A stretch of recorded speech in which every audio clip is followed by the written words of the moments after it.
Hello from ABA Annual Meeting 2018 in Chicago, Illinois. I'm Laurence Colletti. And I'm Elisa Massimino. And we're on the road with Legal Talk Network.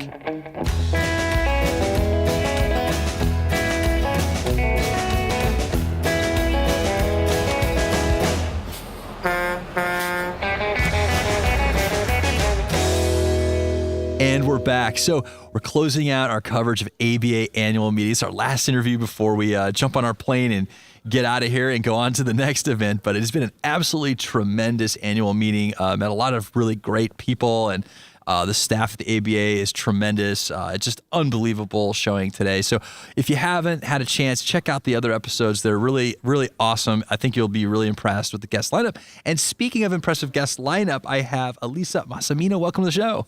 Thanks. It's great to be here. So before we get started, I want to get your bio. Let's get that going. And so where do you work? What do you do? I spent the last 27 years working for an organization called Human Rights First. It's a nonprofit, non-governmental organization whose mission is to get the United States to be a global leader on human rights. I stepped down from being the president and CEO of that 1 month ago. Wow. And now I'm a senior fellow at the Carr Center for Human Rights Policy at the Kennedy School at Harvard. So the name of your presentation, speaking session, was International Human Rights, Law and Policy in the Trump Administration.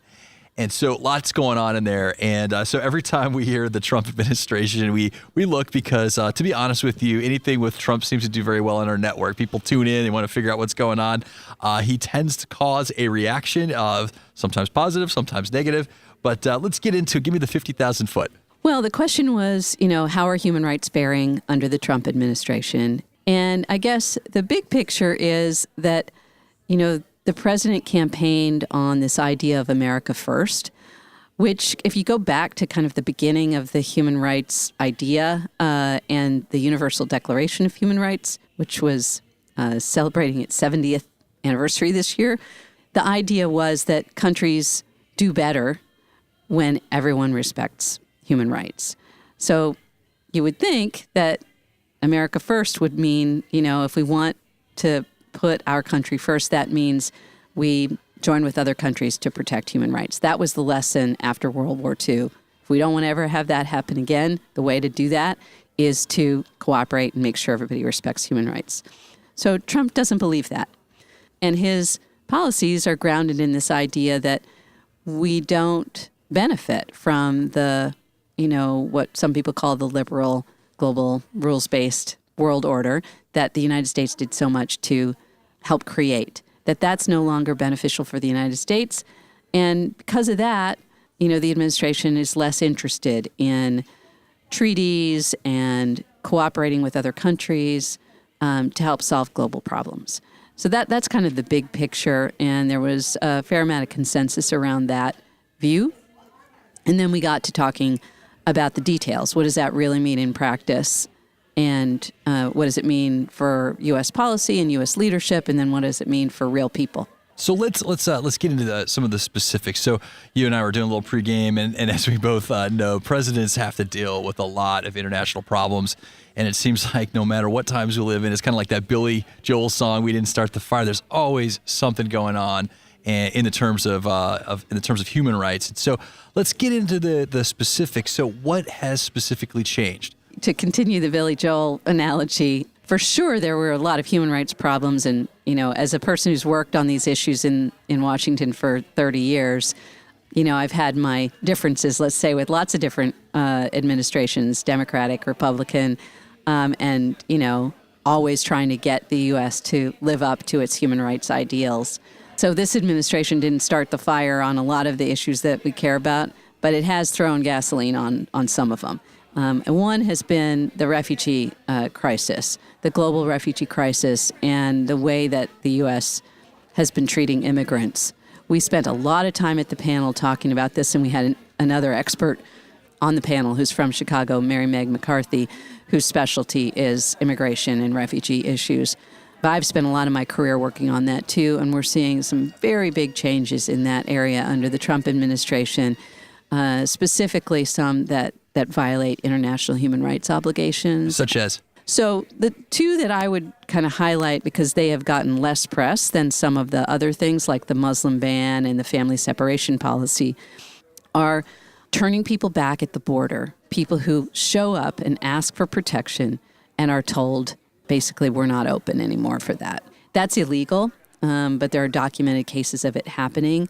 The strategy seems to be to deter people from coming, hoping the word will spread that, don't come looking for help to the United States. And then the other is criminal prosecution of people who are coming here seeking asylum.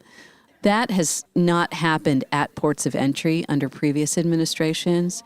In the past, they used this law to prosecute people who entered the United States in between ports of entry.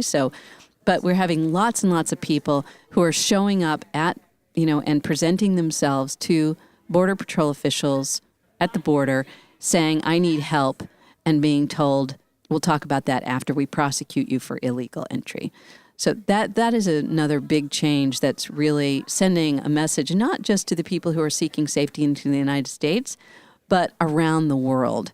We're in a situation now where it's the largest refugee crisis on record since World War II. More people are being displaced from their homes by war, violence, persecution than have ever been recorded. And in situations like that, that's one of these global problems that can't be solved by any one country, including ours. It has to be solved in cooperation with others. But as is often the case with lots of issues, people around the world, even U.S. allies, what they want to know first is what's the U.S. going to do? The U.S., for better or worse, is the leader. And when it leads in a negative direction, that has kind of a downward spiral effect. And it means that other countries are going to kind of use that as cover for why they aren't going to abide by their obligations either. So it becomes this kind of negative spiral race to the bottom. And we see that for sure on the refugee issue, and it's happened in some other areas too. So, obviously I've been following this in the news. It's, definitely an issue on my mind. I've immigrants in my family and, definitely following it. And one of the things I think that upsets me a lot is media coverage on it that is so hyperbolic one way, hyperbolic the other way on it. And so you can literally figure out who stands on what issue by what network you're watching. And I try to counteract that by doing a lot of my own independent reading, my own independent research. I try to get the truth. And so one of the things that, and this is a question, I'm just asking this because I don't know, my understanding based on some of the media coverage that I've seen is that in terms of some of the family separation issues, some of these people are coming, but they're not going to a port of entry and declaring or asking for asylum. They're coming across the border and Border Patrol's catching them between one of the ports of entry. And so that's what's triggering a lot of these separations of family, because now they got to put the parents in one, they got to put the kids, which is horrible and scary, but they got to put the kids in the other. And so what is, in terms of some statistics you could share with our listeners, what's the real facts there? So in some respects, you're right in that people who cross between ports of entry are being prosecuted. But we're also, as I said before, it's not limited to that. Okay. So if you think about what kinds of incentives you want to create with your policies, what you want to do is to encourage people to cross at ports of entry. First of all, it's safer. Right. But it's also more orderly. And, every country has the right to have its borders, policed in an orderly way. But what we also know is that the experience of being a refugee, having to flee for your life, is an inherently disorderly process. So you also have to account for that somehow in your laws and policies. What happens when people are fleeing, a lot of the people who are coming through Mexico, coming from Central America, where the violence is really terrible. Right. Like cartels and... There's drug violence, gang violence, domestic violence, and political violence. It's like a perfect storm of really some terrible things that people are, maybe they've had one or two of their children already killed and they're running with the last child to try to save them. And as anybody who has a kid or even doesn't and can imagine, if it were yours, that's what you'd do. You would just pick up that kid and you would do whatever it takes and run. Often what they need to do is pay some smuggler, some coyote to help them figure out how you get there. And those people often leave them in between ports of entry. So people are wandering, they don't know where they are, and they certainly don't know what the process is. They just know they're trying to save themselves and their kids. So, what we have to do in this country is balance both our obligations to respect the Refugee Convention and our own laws by not turning people back who are seeking protection, but also make sure that our laws and policies contemplate what is an inherently chaotic process of people fleeing for their lives. And we have done a pretty good job of that in the past. I mean, yes, there'll be times when I will, criticize the overuse of detention as a waste of taxpayer resources. But, we're seeing now a accumulation of policies that are really, they seem to be designed to send a message, don't come here. No matter what, don't come here. And that message reverberates around the world, not just to people who might want to flee to the U.S. to seek protection, but also to other governments who are thinking, well, hey, I'm going to close my borders too. And once everybody becomes that fortress, then what happens is the most vulnerable people in the world whose rights aren't protected in their own countries have nowhere to go. And that is a security threat. People often think about national security and immigration as how do we keep bad people from coming into our country, which is an important thing that government has to do, right? Focusing on diseases that countries haven't seen in a long time, I think, is also some of the things I remember hearing from the old days. People go to, Ellis Island, be in quarantine, and they try to make sure that someone was healthy before they admit them. But I'm sorry, I didn't mean to interrupt you. Terrorism and crime and that kind of thing. People usually think about the national security implications of immigration in that way. And that is one important aspect of it. But what most people don't realize is failure to address the global situation of people fleeing violence also creates a negative national security problem for the United States. So when we can't solve the Syrian refugee crisis, when we're bailing out of the UN dialogue about migration and refugee protection, we're forfeiting our leadership role as the United States on solving those problems. And yet we're going to end up being the ones, because we have the most forwardly deployed military in the world and people look to us to solve big problems. When those problems get big, like Syria, everybody in the world is going to be looking to us to solve them. And they have implications for our own security. So just getting back to kind of the theme of the panel, which I really saw as, kind of remembering that 70 years ago when the Universal Declaration of Human Rights was drafted and adopted, we had a very strong sense that national security and respect for human rights were integrally linked. That they're not things to balance against each other. They're actually, the best way to secure a country is to ensure that the rest of the world is respecting the human rights of their own people. And that's what we seem to have lost sight of.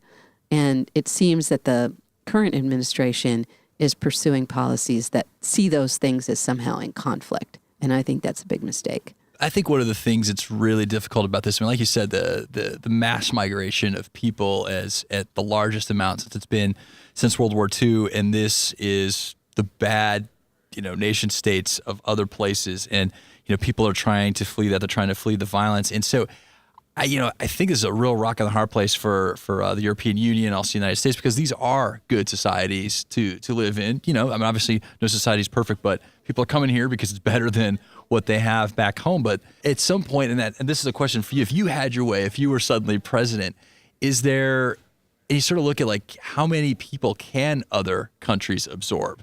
And I think that's a question that's reasonable to ask. And I'm not saying the United States is at its capacity yet, or the European Union is at its capacity yet, but at some point there's a triggering where it's not just about taking everybody in, but also about forward projection. And so do you see as part of, placing some of the people that are, fleeing persecution and murders and, bring them in, but also as part of that strategy to try to make sure that the migration, because I don't think that's good for any place to have so many people wandering around all over the place all the time, outward projection? Well, actually, many societies, including some in the European Union, desperately need new people to come for their economy, and the U.S. does too. There's lots of studies that have shown that immigrants are a net plus economically for a country.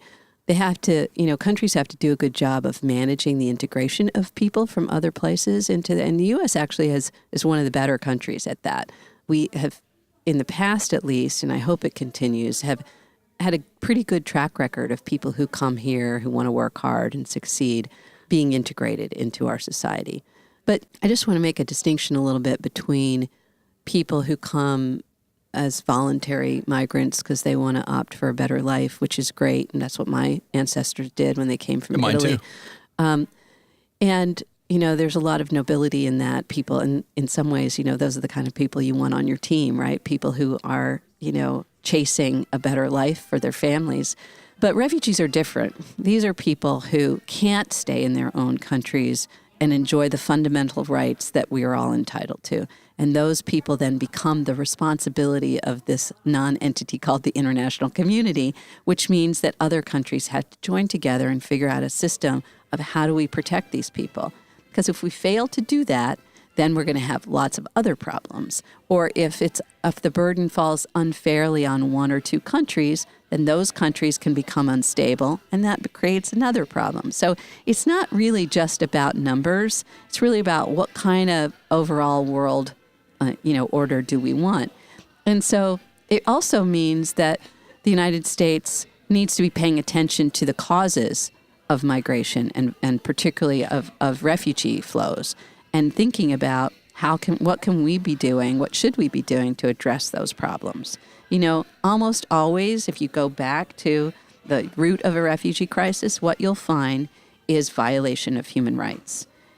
Syria, that's how that started. The Syrian people weren't seeking to overthrow Assad. They wanted democratic reforms, and the regime responded by killing and imprisoning and torturing some teenage kids who spray painted an anti-Assad slogan on the wall. And at that point, probably a lot of people looked at that, including from the United States, and said, that doesn't really have anything to do with us. That's how it started. I think the question I was trying to get to was that a lot of this, one of my favorite places, not favorite because it's fun, but one of the most enlightening places I visited is the Holocaust Museum. And there was a lot of that going on in the preambles of World War II. And there was a lot of human rights violations. And it wasn't just those things that, accumulated and built up before there was an outward strike. And Yep. and so that was the question I was getting to. I mean, when you start seeing these regions of the world where people are, in the case of South American nations, they're making a pretty dangerous journey, thousands of miles through some really rough country, and they're risking their lives to get out of there. And then you've got Syria, you've got other nations, that are violating these human rights, just basic human rights, and treating the people horribly. At some point, are we teetering on kind of a global, a little bit more aggressive stance? So instead of, hey, we'll just take all the people you don't want, versus, hey, you guys are treating people awful, we need to stop that. At what point does the world step in and say enough is enough? Well, first of all, we've never said we'll take everybody who, our doors are always open. That's never been the case. Refugees in particular go through the strictest vetting system of any immigrants that come to the United States, full stop, period. And if we want those flows to be reduced, which nobody wants to be a refugee, right? I mean... No, I agree. And I didn't mean to imply that we're trying to take everybody and then we don't... Not even close. And, frankly, most people don't want to come here. They want to stay home they want to stay like with we their do. families like anybody does. They want to stay where they know the language, have a job, have their families, have their histories. Right. And if possible, they'd like to go back there. So what can we be doing that's part of what we do is urge our own government to be paying attention to those things. Looking at that as a holistic problem and with a holistic solution is really key. But one thing you said about the Holocaust Museum, I think is really important. I think that's an amazing institution. It's in my hometown and in D.C. And, one of the lessons that you learn from that museum is that the Holocaust didn't start with killing. It started with words. Right. It started with demonization of people, calling people animals, subhuman, and we see disturbing trends of that here, even in the United States now with this administration. To the extent that you can convince somebody that a group of people is somehow less than human, deserving of fewer rights and protections, that is the step down a pathway that we never want to go down. So those are the kinds of things we talked about at the panel. We also tried to think about some bright spots on human rights for this administration. I'm chronically addicted to trying to find bright spots, which is a little bit unusual for a human rights activist. But, I do think it's important to learn from where things are going well. I mean, one thing that's good with this administration, aside from the fact that it has spawned incredible citizen activism and it's really caused the American bar to step up and defend the rights of people who this administration's violating their rights. But aside from that, this administration actually has done some stuff that I find quite positive on human rights, including implementation of something called the Global Magnitsky Act, which is a piece of legislation with strong bipartisan support that Obama signed right before he left office. And a lot of people thought this isn't going to go anywhere with Trump. But in fact, the Trump administration has used the Global Magnitsky Act, which authorizes the U.S. to impose personal sanctions, financial and travel sanctions, on individual violators of human rights and seriously corrupt actors, and has now done that, I think, going with 5 or 6 different tranches of sanctions through the Treasury Department's Office of Foreign Asset Control.